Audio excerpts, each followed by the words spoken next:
Una minaccia lenta e silenziosa a cui può rispondere con efficacia una nuova cultura della legalità.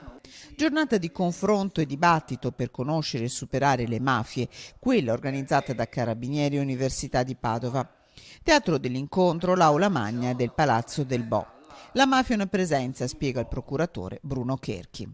L'inserimento della criminalità organizzata nel Veneto è ormai un dato acclarato, ma non solamente per le indagini e le inchieste che sono state fatte nell'ultimo periodo, ma perché il dato strutturale, il dato di conoscenza, il dato che ci perviene dalle forze di polizia che controllano il territorio ci dà questa idea di presenza.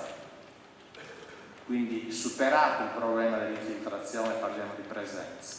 Una mafia è entrata in modo silenzioso nel tessuto economico del Veneto, che ha svestito i panni da gangster per indossare quelli da manager.